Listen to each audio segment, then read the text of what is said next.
Hi guys, hope you are doing well. Happy Monday. Hope you had a good weekend. I just got a new tennis racket. Many of you would know that I self-taught tennis. One of the big signs apparently that I might have ADHD. And I finally got a new racket today. I've been using the same racket for close to 20 years. I was a coach, a tennis coach, and it got to the point where my racket was older than many of my students. So it was, I don't know if you've ever had that situation where you know something is a bit past it, but you keep using it because it's just comfortable, and you don't want to go through the pain of using something that's better but new. So you just stick with something for a bit too long. I also got a new pair of shoes, tennis shoes, and my old tennis shoes were so worn out that the sole the sole of the shoe, like it's in different layers for cushioning or whatever, and the outside sole was red and the inside sole was white. And as I played with these shoes for way too long, I saw that the red had gradually gone from having a herringbone pattern to being completely smooth, and then from completely smooth to, hey, I can see white through it, to the point now where I can now see my sock through it. So I got a new pair of shoes. It wasn't cheap, mind you, about $800 Australian anyway, all up. But I figure it's worth it because it's really my one never-ending source of dopamine. But just whilst I'm talking to you, I'm going to be putting a new grip on the racket. I mean, the racket comes with a new grip, obviously, but I like to put an over grip over the top. This is something also that when I was teaching myself tennis, I taught myself how to put an over grip on. And I remember I found it really frustrating because I couldn't do it well. Because if you don't do it well, you can tear the grip or it can unravel very quickly. Like it can look okay, and then within 5 minutes of using it, it starts coming undone. And so I got really frustrated with it one day to the point where I just sat down with a grip at my tennis club, and I sat down there for probably an hour, gripping the racket, ungripping it, gripping the racket, ungripping it. I probably did it like 10 times at least in a row till I thought, hey, yeah, I think I can do this now. And then I got to the point where anytime anyone needed a new grip put on, they just go like this. They hold the grip, and the tennis racket's like, yeah, okay, all right, yeah, I get what you want me to do.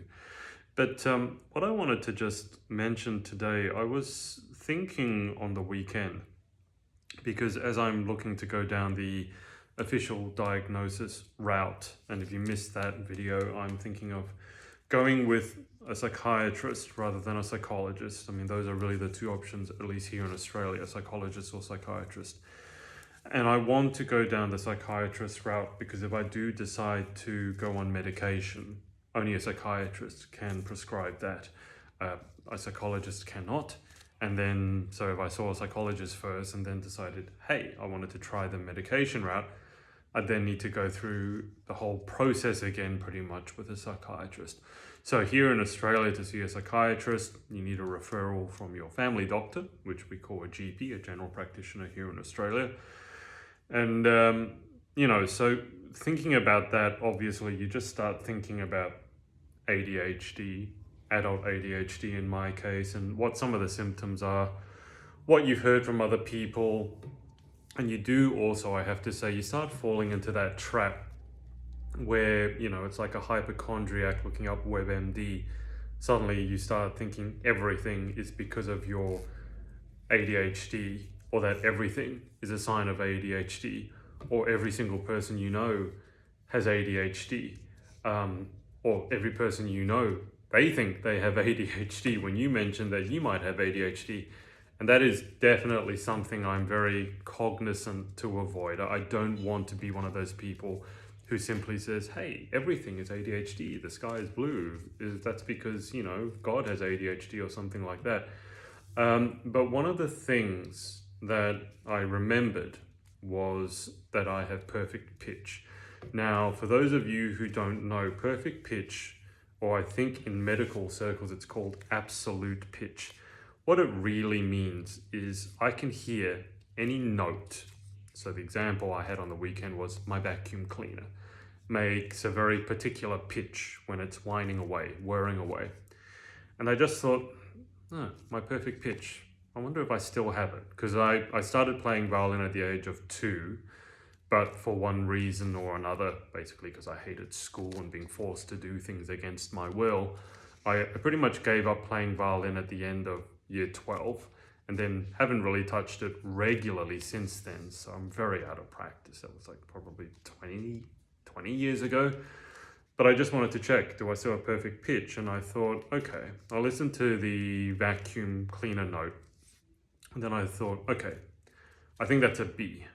A B above middle, 2 octaves above middle C, for those of you who know this stuff.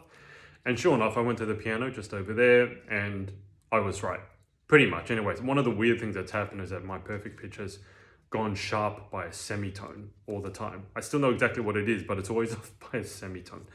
And then I started thinking, okay, I wonder if, because perfect pitch is one of those weird things, like you have to figure that there's something different in the way the brain works of someone who does have perfect pitch to be able to just hear any note anywhere and be immediately able to identify what it is.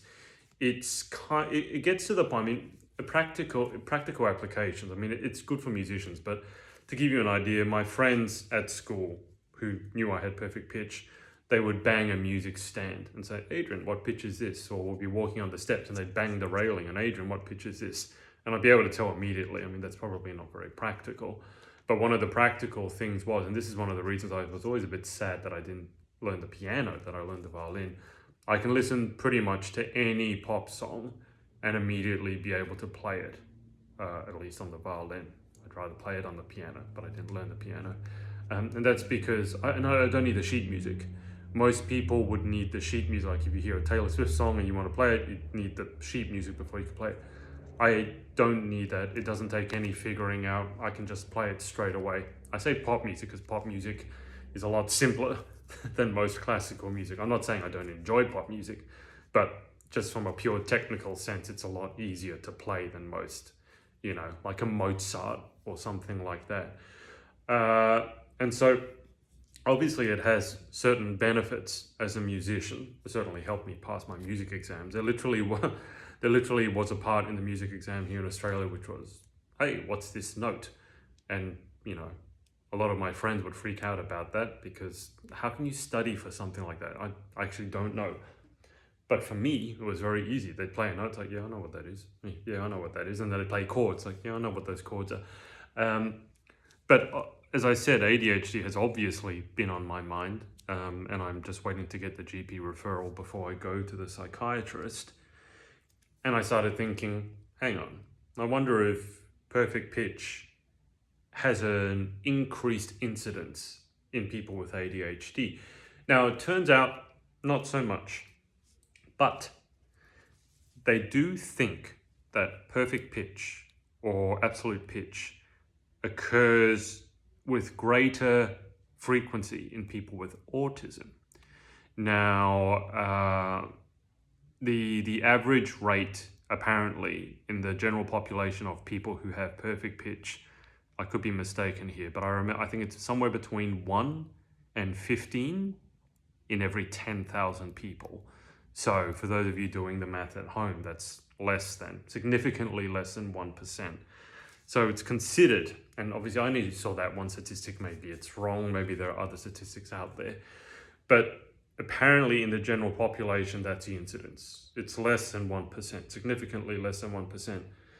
But apparently there's a hypothesis going around that it occurs more frequently in people with autism, and specifically in people with autism who've also had musical training before the age of 6. Now, that's kind of a given because you wouldn't be able to tell if you had perfect pitch unless you'd had musical training, because without the musical training, even if you had perfect pitch, there's no real way for it to manifest as such, not in a way that would be easy to manifest and identify anyway. But I found that very interesting because then when, again, looking into ADHD, as I said in one of my videos last week, has a lot of comorbidities. Comorbidities being ADHD occurs in a person and it's likely that it occurs with other things. Now, common things are anxiety and depression, but another common comorbidity, or at least another condition that sometimes can manifest with similar symptomology to ADHD is autism. And I know this again from doing my little bit of research on the internet, but speaking to my friend Eliza, who's kind of like my ADHD savant. She knows everything about ADHD, or almost everything. And she was saying, when she was getting diagnosed, there were a lot of symptoms that had to be differentiated by her medical professional as to whether it was ADHD or autism, and turned out to be ADHD. However, it's interesting looking at going down the official diagnosis route, probably in 2024 at this rate. I mean, it's December now in 2023. I don't know how long it will take to get in to see the psychiatrist. Personally, I'd like to do it as quickly as possible. I'm not a patient person. But as I'm thinking about, going down the official diagnosis route and seeing what happens, I started looking at, some of the symptoms of autism, and there is a lot of overlap, and there do seem to be a lot of people out there who either have both or aren't sure which one they have. And to be clear, I don't think it's possible to be completely black and white to differentiate between one and the other. A lot of these are, as I understand it, the judgment calls of medical professionals. So, one psychiatrist might say this, another psychiatrist might say that. But one of the other things that Eliza pointed out to me, because I've always had a problem, for example, my dad loves to listen to the news, and I work from home. So sometimes, when I'm working, and I'll hear him turn the news on, and for a lot of people, background noise can be beneficial to their productivity. For me, it's the complete opposite. Once that news goes on, remember I was talking about sort of sensory overload the other day, and how, certain sounds just make me very anxious, worried, or downright outraged, like irrationally angry. And the news is one of them. I can't, first off, news, especially in this day and age, is it's just clickbaity all the time now, because mainstream media is going out of business because of social media and YouTube and things like that. And a lot of people don't trust the news, etc., etc., etc. So they have to keep the most negative or clickbaity thing in order to even attempt to maintain any of their audience. But when you're working on something and that news comes on, I can't focus on what I was doing. It got to the point where, I don't know if you know about white noise. It's basically like old school static, but a lot less grating, a lot less harsh. If it's quieter, it almost sounds like the ocean, the whooshing, the continuous sound of the ocean. It's a lovely sound, by the way. And if I turned that up really, really loud to the point where I couldn't hear the news anymore, then suddenly I could concentrate again. So that is something I know that I have, and I know that I have some sensory kind of issue, and I know that can occur with ADHD or also with autism. But it got me thinking, because perfect pitch, one of the side effects is that when I'm listening to someone play something or sing something, if they're slightly out of tune, and I don't mean to do this, my friends always made fun of me for it, it makes me jump. Now, why does it make me jump? Because it actually causes me physical pain. Not like, getting shot in the leg or stepping on a nail, but it causes me to physically jolt. I can't control it. If I'm really sitting there and focusing on, holding onto my chair, I can sort of grit my teeth and bear it. But if something is wildly out of tune, to the point where they're basically playing or singing a different note, then it's fine. But when it's close enough that you know that what they were trying to do and they missed, it actually physically causes me to jump out of my skin. Now, my nephew, he likes to claim that he has perfect pitch too, but he doesn't seem to have any of that symptomology. And he plays a violin as well. He quite happily plays a violin out of tune and just keeps going. Me, being, the perfectionist, but also having perfect pitch, playing the violin, if it was a little bit out of tune, I'd know. And I would play it again and again and again until I got it right. So it's a weird cacophony of symptomology that's sort of coming together as I go down this rabbit hole of a diagnosis. Maybe I have both autism and ADHD. I don't know. When people say autism, it's like, oh, you're socially awkward. I'd be like, yeah. But I mean, a lot of people are socially awkward, especially after the pandemic. So I'm not going to take that as definitive. I mean, you can't take any of these symptoms as definitive. That's one of the things you learn very quickly. But a lot of the symptomology of autism, yeah, I'd say I have that. I mean, one of the things I would say, and I don't know how accurate this was, they said symptomology of autism is that you have very restricted interests. I don't think I could qualify for that. If anything, I have the opposite. You know, having taught myself tennis, I've just talked about violin, and then my list of formal qualifications is everything from barista training to massage to, you know, tennis coaching to life coaching. Those are all, you know, official certifications that required study and passing an exam, not the barista training, but the other ones did. And so I don't, unless restricted interest means something other than what I think it means, then that's something that I definitely don't have. I don't have restricted interest. On the other hand, a lot of people will say symptomology of ADHD is that you do badly at school, that you can't sit still. And I don't have that. In fact, I remember going back to my violin because my parents wanted me to start at the age of 2, which is younger, at least back then, than my teacher wanted to start teaching, because how much can a 2-year-old do? Because they're just bouncing off the walls, they can't sit still. So the very first thing that the teacher, before he took me on, made me do, I don't remember this, but I've been told by my parents, basically just go in there, listen to someone else having their lesson. And I just had to sit on the chair without moving. Now, I don't know, my parents taught me to not move. I don't remember back then, it was a long time ago, but apparently I didn't move a muscle. So, you know, my teacher, the teacher was like, yeah, fine, I'll teach him because he seems to be able to sit still. So I don't have that, you know, the restlessness or the inability to pay attention that would a lot of people classify as ADHD. And I know there's different types of ADHD that's, you know, come to light since then. But my point is, it's kind of difficult to really diagnose any of this yourself. And I do hope that going down the psychiatry path, one of the benefits will be that if there's additional symptomology or odd symptomology, that they'll be able to give me an explanation for it. Because and that's really what I want out of this whole journey, is not really, do I want medication or not? It's not that. I just want explanations for things that I never really understood about myself. And I think part of that is the need for validation or desire for validation, and to possibly know that there are other people like me. Because I mean, I say this all the time, like, you never know how someone else's brain works, and how would you ever know that your brain works differently to anyone else's? Because it's the only brain you'll ever have. So you can't know that it's weird until you start speaking with other people.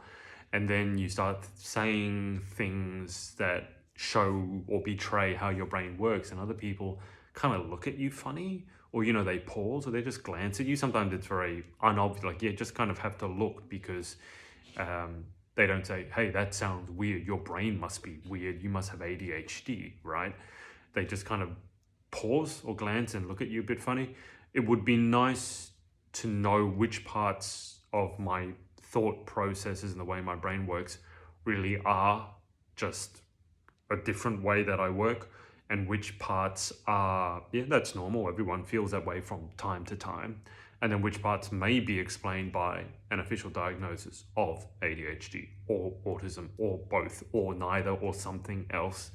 I remember a friend of mine in Denmark has autism, ADHD and synesthesia and Asperger's.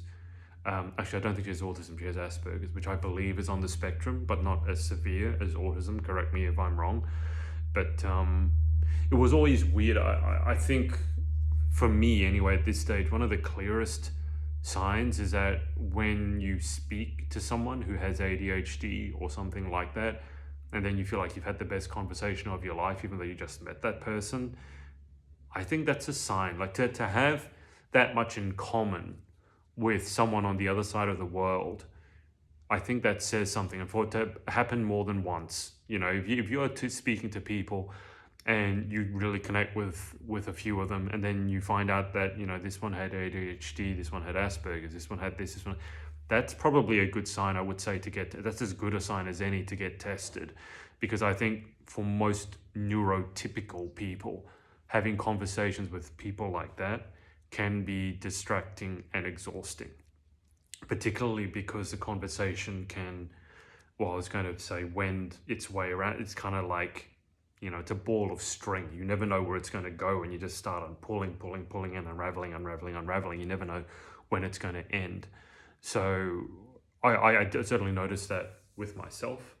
And so it's going to be interesting as I pull all these threads out and try to unravel the mystery of my own brain and see where it ends up. But at first, when I was thinking about going down the official diagnosis route, I was a bit hesitant about it, only because I think going to a psychologist or psychiatrist to me means you have to admit that something is wrong with you. And I know there's other ways, better ways of looking at it, but that's just that inherent gut feeling, oh, I'm going to the psychiatrist, something must be wrong with me, or you must be nuts. That was a general sort of view of psychiatry a long time ago. Maybe it still is the case. There's a stigma. That's a better way of putting it. But now, honestly, it's been replaced by excitement and curiosity, because I really want to find out. And it's kind of interesting how quickly that change took place from reluctance to go and, go down the official diagnosis route to I can't wait to be diagnosed or not diagnosed, as was the case, or diagnosed positively or diagnosed negatively, whichever one is the case. But there's just so many ways that I've noticed over the years, and I say this as having interviewed hundreds of people over the years in my other job. It's always been striking to me that the people that I've had the best conversations with have been from the neurodivergent community. I know, so for example, with Eliza, I just spoke to her the other day. I only intended to have a short conversation with her because I didn't want to take up her time, because I was asking her for her advice. We ended up talking for 3 hours. The other time I'd spoken to her on the phone, also 3 hours, after she had just been competing in a beauty pageant here in Australia. And then the first time when we spoke, and that was when I was coaching her for that beauty pageant, we ended up having a 5-hour video call. So, when you've had 3 conversations and they've been 5 hours, 3 hours, and 3 hours, you start thinking, that's a bit odd. I mean, even for me, as someone who likes conversation, that's a bit odd. And then another friend of mine who turns out she has ADHD over in America, she does pageant interviewing like myself. We had conversations, not quite 5 hours, but similar in length, probably had more conversations, but always kind of joke that we can't have a conversation that lasts less than an hour. The only time that we did that was when she literally had to go somewhere else. Otherwise, we would have. So you know what I mean? When you start noticing, especially with me having spoken to so many people from around the world, UK, USA, Denmark, Norway, Ireland, wherever, you do start thinking that probably more than anything else is a sign that it would be worthwhile getting tested. And as I've sort of come around to realizing, if you do go down that route, the official diagnosis route, and it comes back negative, or at least you know. And as Eliza said, you will know more about the symptomology of ADHD, and maybe you can help people with ADHD in society get better outcomes, or fit in better, or utilize their weird superpowers to a fuller extent. And I'd still consider that a win. That might be where I end up, for all I know. And then if you do get the official diagnosis, I think it can help explain certain behaviors to yourself that you always thought might have been a bit weird, or you judged yourself for. And then you might be able to mitigate those things or enhance your superpowers and just have a better life. Like you might already be an achiever. A lot of people with ADHD seem to be high achievers. But they also seem to be people who get in their own way. Like their biggest enemy is not the outside world, it's getting in their own way.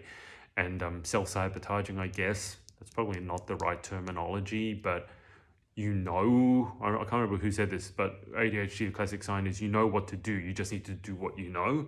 And I thought, well, that's me by definition. And so maybe you can stop doing that. Start doing what you know. because it's probably not that you need to know more. You probably know more than anyone else, at least, you know, within reason. I'm not saying you're a world-class expert, but when you dive down that rabbit hole and the dopamine's flowing, you quickly become, let's say, the top 1% of people who know their stuff about that field, for simpler fields anyway. But if you could stop doing that, you know, start utilizing that knowledge, I guess is a better way of saying it, rather than having all this knowledge and not being able to apply it in a practical sense. That could make a massive difference in your life. So I'll leave it there as my random rambling for today. That's the gripping done. What you want to look for with a well done grip is that you can see there's a bit of overlap. That's what happens. You wind it around like an Egyptian mummy. The overlap should be even, about 2 to 3 millimeters each one. This is not perfect, but it's pretty good, especially given that I was talking to you whilst I was doing it. And the bottom part, you want to make sure there's no wrinkles. Like if it's bunched up or something like that, that's not good. And then you just tape it up at the end. So yeah, tomorrow's tennis day. Get to use a new racket for the first time in about 20 years. New shoes for the first time in about 6 years. So as I said, it's weird. Sometimes we get so comfortable doing the wrong thing that we do it even though we know it's the wrong thing or the old thing. We know there's a better way, but we just don't do it. That comfort is a big deal. Maybe that's why I was reluctant to get diagnosed, because I think a new life does begin once you go down the diagnosis route. That's how I feel. And so I've gone from being a bit hesitant about it to quite excited about it. And, you know, it's coming into the new year, 2024. So things look like they're looking up, which is a good feeling. So hope you're doing well. If you have any questions about anything that I said, I'd love to know. If you'd like to chip in your 5 cents worth, you guys have been sending me messages and emails behind the scenes, which I really appreciate. Feel free to leave a comment. If you have perfect pitch, let me know. If you have sensory disorders or you can't stand loud sounds, let me know. I'll speak to you next time.